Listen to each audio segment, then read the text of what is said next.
19.76 seconds. That's all it took. Just 19.76 seconds for Letsile Tebogo to silence the world. Just 19.76 seconds to turn doubt into fear. Just 19.76 seconds to shake the foundations of global sprinting. Because what happened at the 2025 Prefontaine Classic wasn't just a race. It was a message, a warning, a declaration of war. They counted him out. Let's be real, people gave up on Letsile Tebogo. They whispered behind his name. Where is he? Why hasn't he raced? He's finished. He's injured. He's afraid. They said 2025 wouldn't be his year. They said his flame had burned out. But on July 6th, at Hayward Field in front of the world, Letsile Tebogo answered back. And his answer was fast. Too fast. 19.76 seconds fast. After months of silence, after sitting out the early season, after dealing with pain, recovery, rehab, pressure, he stepped on the track like a man on a mission. No fear, no excuses, just fire. And when the gun fired, so did he. Boom! Out the blocks strong, into the curve smooth, out of the turn, a beast, down the straightaway, unstoppable. By the time he hit the line, the clock stopped at 19.76. World lead, season's best, first race of the year. And just like that, he shocked the whole wide world. This wasn't just a comeback.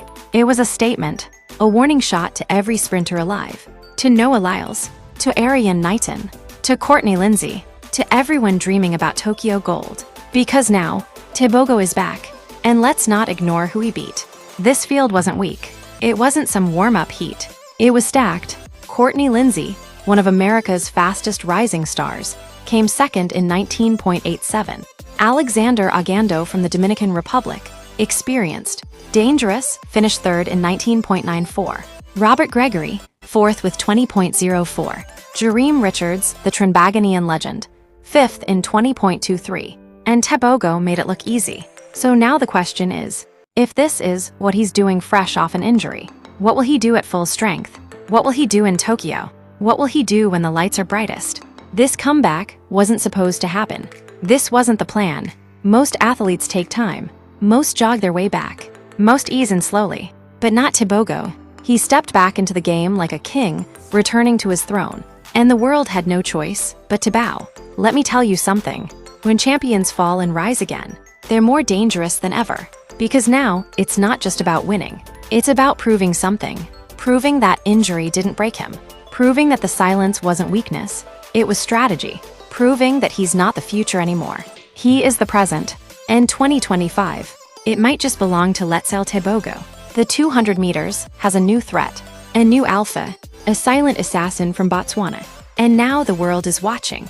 The world is nervous. Because this race was supposed to go to the favorites. But Tebogo, he changed everything. From doubt to dominance. From injury to impact. From forgotten to feared. Letsile didn't just win. He returned. He roared. He ruled. And this is only the beginning. Tokyo, brace yourself. Because Letsile Tebogo is coming. And he's coming fast. So now the question stands. What's next for Letsile Tebogo? What's next for the man who came back from injury and ran 19.76 in his first race of the season? What's next for the young lion from Botswana, who just shook the entire track and field world with one performance? The answer, Tokyo, the World Athletics Championships. And this time, he's not coming to watch. He's not coming to learn. He's coming to take everything. The 200 meters. That's his battlefield. That's his war zone. That's where he made history last year. And where he's coming to do it again. But don't think he's just showing up.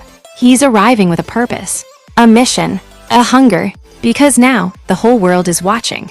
Let's break this down. Before Prefontaine, the conversation was all about Noah Lyles. People said Noah would dominate 2025. People said Arian Knighton would be the one to challenge him. People said Courtney Lindsay was the rising threat. And nobody, I mean nobody, was talking about Letsile Tebogo. He was written off, forgotten, overshadowed, but not anymore. Because now, he's changed the entire landscape. You see, when an athlete shows up with no build-up, no warm-up, and still runs the fastest time in the world, you have no choice but to pay attention. And more importantly, you have to wonder, what else is he hiding? What kind of shape is he really in? Was that 19.76 just the beginning? Is he about to go 19.6 or even 19.5? And if he runs a time like that in Tokyo, on the global stage, against the best in the world, then we're not just talking about medals. We're talking about legacy. We're talking about history. We're talking about Africa's sprinting revolution. Because Tebogo isn't just running for himself anymore. He's running for Botswana. He's running for Southern Africa. He's running for every young athlete who's been told, "You're too late. You're too injured. You're too young." He is the proof that none of that matters. That speed doesn't lie. That talent speaks louder than critics. And when the moment arrives in Tokyo, he will speak again. But not with words. With spikes. With speed.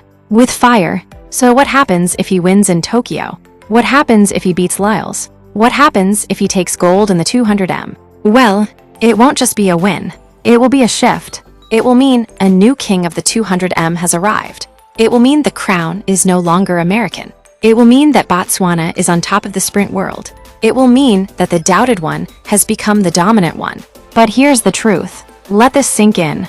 He hasn't even peaked yet. Prefontaine was just the start. He's still sharpening, still building, still leveling up, which means the world might not be ready for what's about to come. Tokyo 2025 is going to be a movie, and Letsile Tebogo, he's going to be the main character. The plot twist, the underdog turned nightmare for his rivals. And if you're a fan of the sport, if you love speed, redemption, and raw talent, then keep your eyes locked on this man, because the next chapter is loading, and it's going to be unforgettable. Roundup time. If this comeback story gave you goosebumps, if you're rooting for Letsile Tebogo to shock the world in Tokyo, then go ahead and like this video. Comment below what you think his Tokyo time will be. Is it 19.6, 19.5, or something even crazier? And don't forget to subscribe and turn on notifications, because this channel is bringing you every twist, every rivalry, and every moment that matters. Tebogo's story is far from over. The best is yet to come. And when Tokyo arrives, you'll want to say, "I was watching when it all began." And just like that, the world has been reminded. Letsile Tebogo is not just another name on the start list. He's not just a young sprinter from Botswana. He is a force. He is a statement. He is a walking headline, written in lightning and delivered with silence. After months of doubt, after whispers of injury, after everyone turned their attention to others, he stepped back on the track and stunned the planet in just 19.76 seconds. And that was only the beginning. So now, the world turns to Tokyo. The stage is set. The lights will be brighter. The stakes will be higher. And Letsile, he's coming with fire in his chest and gold in his eyes. If this comeback gave you chills, if you felt that goosebump moment when the clock stopped at 19.76, then this is your time to stand behind greatness. Go ahead, smash that like button right now if you believe Tebogo isn't done yet. Comment below, let's hear your prediction. Will he go sub 19.7 again? Will he challenge Noah Lyles for the crown? Or will he shock the world even more in the 100 meters too? We want to hear your voice in the comments. And hey, if you're not subscribed yet, now is the time. This channel is where we break it down, where we tell the truth, where we follow the fire. So go ahead and subscribe, hit that button and turn on the notification bell so you never miss a moment.